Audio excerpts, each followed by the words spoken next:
Hey guys, happy Monday. I am going live today just to do our, not just, to do our Ask Anything that we do on Mondays. I'm sharing in my mentoring group, so I'm gonna just take a peek and make sure that it's actually working in that group really quick before we go any further, because I don't know if I'm seeing it show up. So I'm gonna take a quick peek. And it is not. That's okay. That is a-okay. I'm gonna see if I can share it from my phone, guys. So give me just a second. So for anybody that has no idea what I'm even talking about right now, I'm talking about the mentoring group. So there is a private group available to anybody that's in the wedding business. It doesn't necessarily have to be just photographers. You can pop into that group and ask all the questions that you want to ask when it comes to anything wedding related or business related, photography related.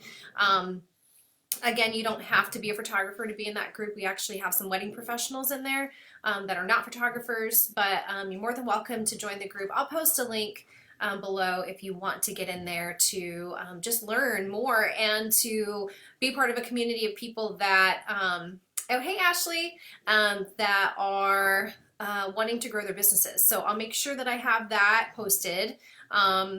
I'm sorry, I didn't think about that earlier. But also, I have up here a link if you're interested in growing your business and you want to schedule a one-on-one call with me to talk about how to book more clients, make more money. You can certainly do that anytime. You can click that link and you can schedule time with yours truly. So I am going to take a peek in Facebook and see what's going on here if I can get this Facebook Live to share into the mentoring group, because typically we get a lot of questions from that group. So give me just a second. Let me see if I can get this to go. Hey girl, how are ya? One of the people I wanted to see on here today so I can answer your question. All right, we're almost there, guys. I promise I'm gonna start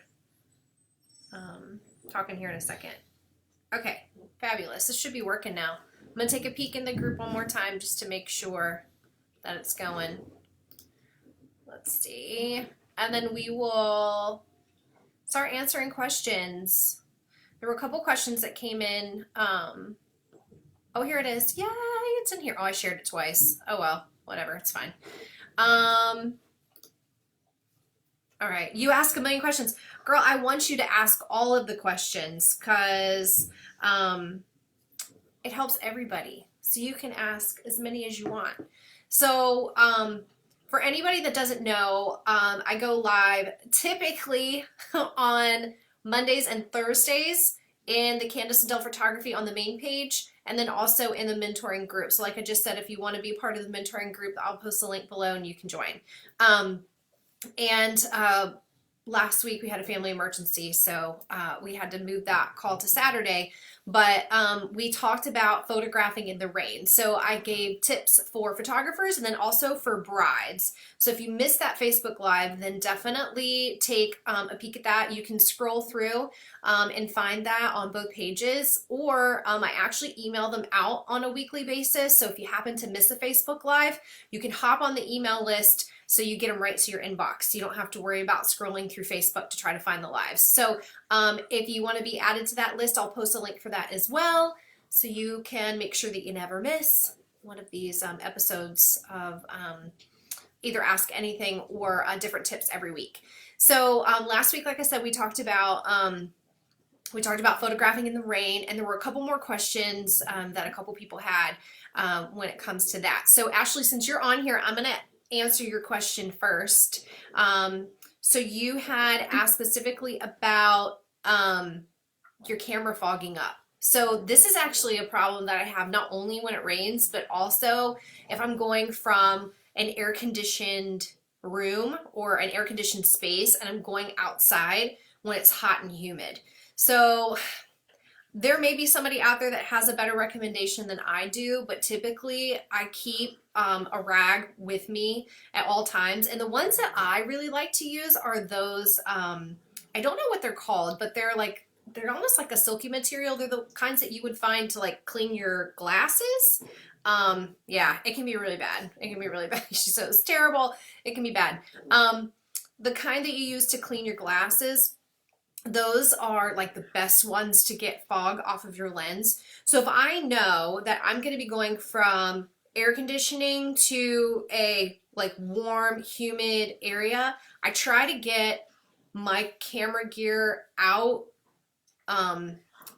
with enough time to like give it time to warm up, because it takes a minute for it to just warm up, because that's what's creating the condensation, is the cold and the hot and the humidity.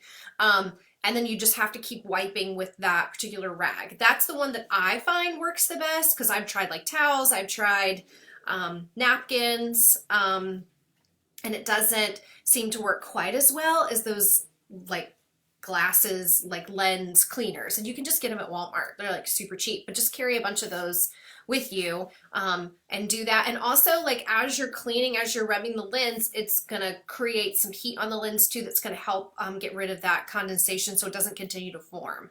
So that's what I use when it comes to rain. So I had a shoot in New York City over like when it was like before Thanksgiving, and it was very cold and it was very wet, and I had the same issue with the condensation. So unfortunately I wasn't as prepared for that one, but I used napkins from a local like deli. I know that's, oh my gosh, I'm gonna get blasted on here for saying this, but that's what I used to continue wiping off my lens as I was shooting. I made sure that if I had to take my lens off though, that my camera was covered, so I wasn't getting water inside of my camera. Like, you definitely don't want that to happen. And I did have my camera covered with a plastic bag. So Liz had actually asked about this. I'm gonna click over to the mentoring group really quick just to make sure that nobody's asking any questions so I can answer those as well. Nope, nothing. Don't have anything yet. So she had asked if I would demonstrate how to put the plastic bag on the camera. So let me preface this by saying, this is how I do it. I'm sure that there are a million other ways to do it, because I don't want to get like sued or anything if somebody does this and then like their camera still gets ruined. But I have never had any issues, and this is how I cover my camera. So I actually did this ahead of time before I started the live. So again, here in Charleston, the only place that has plastic grocery bags is Walmart, and they're like these weird, like thick, that you can see it's like these weird thick bags. So I probably would still use this on a rainy day, but you can get the thinner ones anywhere where you're not at the beach, or or Hawaii. What I did was, in the bottom of the bag, I just tore open a hole that was like big enough so I could stretch the bag over top of the lens. And then you can see in the back, I have access to all of the camera controls. So, like literally it's like the bag sideways, if that makes any sense. Let me see. I'm gonna like have to go the opposite way with this camera. So you can see where the loops are for the bag. So I really just stuck the camera lens at the absolute bottom of the bag. So with this particular plastic, it's pretty hefty plastic, so I was able to just pull it over the lens. But if you're using the thinner plastic, you probably just use a rubber band or something to hold this over top of the lens. But this keeps pretty much all of your camera dry. Obviously this part here is more exposed, but you're keeping all the back here dry. So you can actually, you have a lot of flexibility here with being able to move the bag back and forth, so you can be able to see your controls. And you could even, put this around the base of the camera and secure it if you wanted to tie it, or if you wanted to rubber band it, I guess you could do that. I just keep it loose. That way I can cover as much of this as possible. So it really does keep your camera totally dry. So I'm going to take it off my camera just so you can see really quick. I just tore a hole in the bottom of the bag. That's it. That's all you got to do. Just a regular old grocery bag if you don't want to do the rain gear. So The rain gear is pretty inexpensive. I think it was like $15 on Amazon, but I honestly never even really use mine. I use the plastic bags because the thing I don't like about the rain gear is the plastic that's on the back. It just gets foggy. It's hard to see. I feel like it's just harder to manipulate the camera, but that's just my personal preference. So, but I mean, for 15 bucks, it's not really that much of an investment if you want to just try it. And if you don't like it, send it back. Otherwise, you got your handy plastic bag. So hopefully that is helpful for you guys as we continue talking about photographing in the rain, because we are kind of getting towards that season. It's been a little rainy here, a little rainy and gray. I'm going to shoot over to the mentoring group just to see if there's any questions. Nope. All right. So one other question that I did want to help answer was brought up in the mentoring group. And it was around putting together a welcome guide for couples that talks about office hours, what to expect, how to plan your engagement session, all of the things, what should be included in that welcome guide, or should they just put together a bridal guide at that point once putting all that stuff together. So what I really love about this group is we have some really amazing people in here that definitely jump in and help to answer those questions and to give really valuable feedback. And I just want to piggyback on the information that was given in the group. And I don't know how you guys feel about welcome guides or bridal guides or how you get information to your clients. But I mean, there are a few options when it comes to making sure that your clients are informed. Some people like to give a complete guide with all of the information at one time to their clients so they have everything at hand. Others like to drip the information to their clients. So sending out information piece by piece, that way it's not so overwhelming. So I'm just going to read off here if you're not in the mentoring group, just so you can kind of like get the benefit of this. But we had someone that said that they have a bridal guide with information from the beginning of the experience all the way through the engagement and wedding day, and then how to order their album at the end. I personally love dripping all that information to my clients via email, just so it's less overwhelming. But then I also have clients that will ask me for information that's coming before it's scheduled to go out.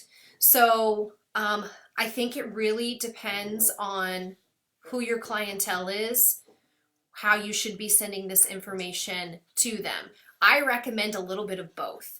I recommend having a bridal guide that's going to give clients a high level overview of everything that they need to know within reason from start to finish, from booking you all the way through scheduling the engagement session, all the way to wedding day and beyond.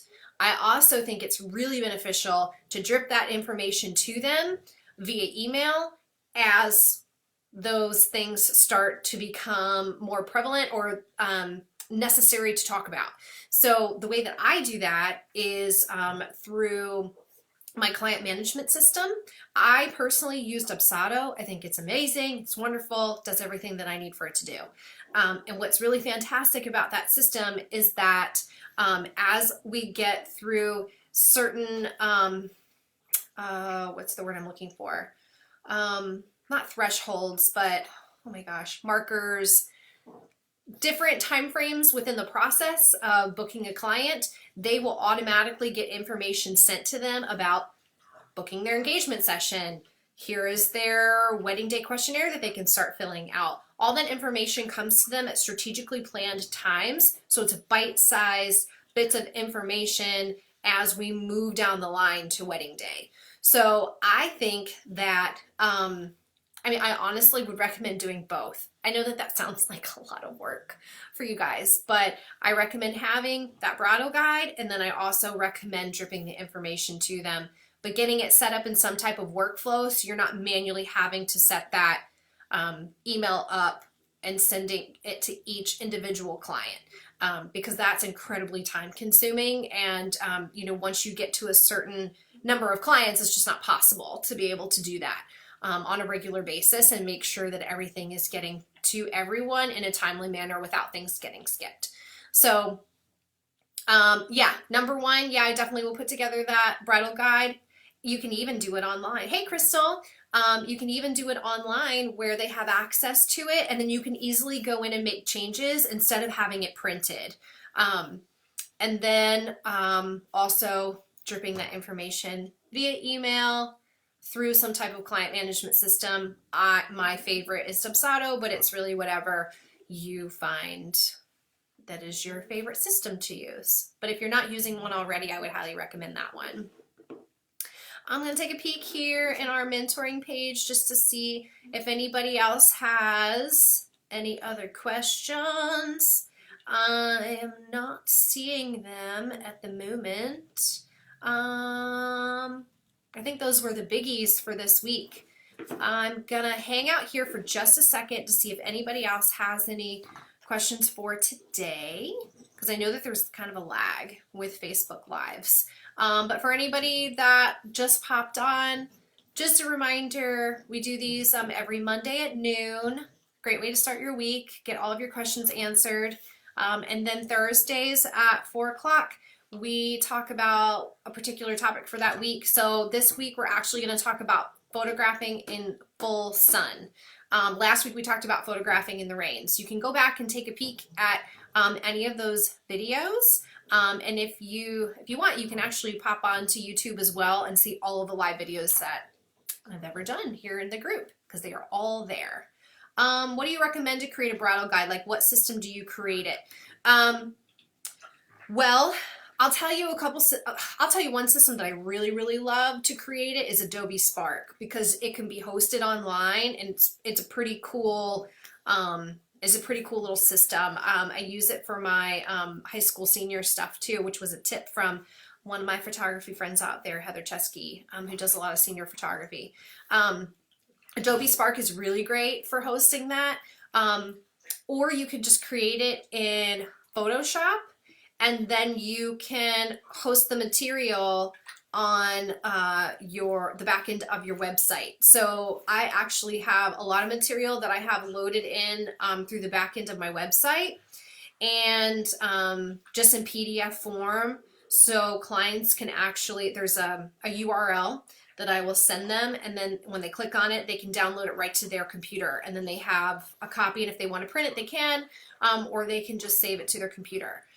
With Adobe Spark, it's just a web page where they can log in, they can see all the information, and then you can change it whenever you want. It's a little bit more dynamic than a PDF.